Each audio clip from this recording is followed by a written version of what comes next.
So it's 53 BC, and Rome sends this massive army, like 40 to 50,000 soldiers, to go fight the Parthians. And it's led by this guy named Marcus. It's led by this guy named Marcus, not Richardson of Two Clever Fellows, but Cassius or something like that. And so this guy, I don't know, whatever his name is, he's one of those rich Roman generals.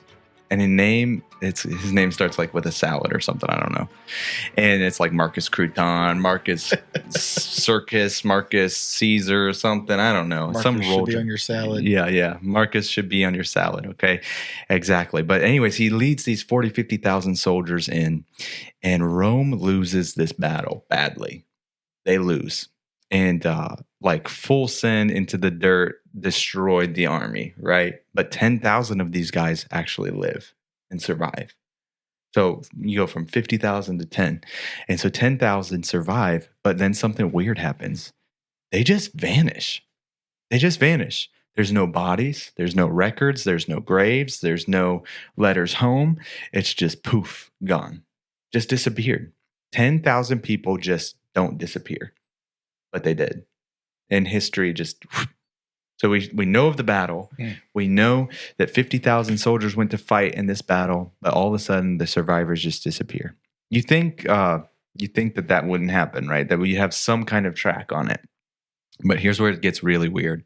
About 20 years later, in Chinese records from the Han Dynasty, they talk about fighting these weird pale-skinned soldiers who marched in something called a fish scale formation.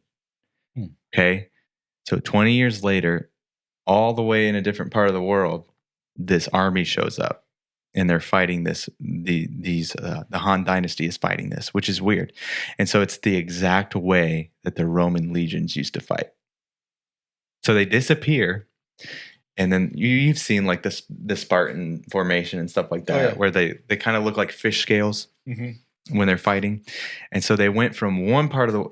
So theorists say they went from one part of the world to the next. They just disappear from history. And then all of a sudden in the Han Dynasty, they talk about fighting these weird pale-skinned soldiers that fought this way.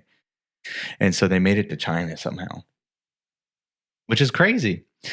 So there's a modern village out there called, I can't say this word. There's a modern village out there somewhere where some of the people have light hair, taller builds, totally different features, and locals say they came from our ancestors from the West. Like they're telling me like a bunch of Romans just walked halfway across Asia, fought the Chinese, and then built a suburb. Pretty wild, isn't it? That's wild. And so seriously, like you get lost once. Think about getting lost once on a fishing trip. And then all of a sudden you're lost in China 2 decades later. But it's like not only you, there's like thousands of other people. 10,000 soldiers. Can you imagine like, okay, you're lost. And then like this person's like, oh, let's go this direction. Isn't it wild? Maybe the leaders still do it. Well, yes, but like how across the like how do we get across Asia? You know what I mean? I'm gonna be honest, my mind was going totally somewhere different. Isn't it wild? My mind was going, okay, this explains it all, and then you totally ruined my train of thought when you said pale-faced people. Because my mind is like, this is where Native Americans came from. And here's the 10,000 soldiers when Christopher Columbus. Oh yeah, it was just Columbus Day. Dude, he's gotten a lot of hate. Like people are rewriting that story. Yeah. And I don't know what's true, so I'm going to reserve my silence on that matter. But like apparently he was not a great guy. Yeah, I didn't know him, so I don't think anybody was back then. I appreciate what he found. Yeah. Glad that some of us get the day off. Yeah. I don't. So your wife does, though. Yeah, so she enjoys the day off. But I thought that this was going to connect. But yeah, no, dude. Never mind. So like 50,000 soldiers fight in a battle.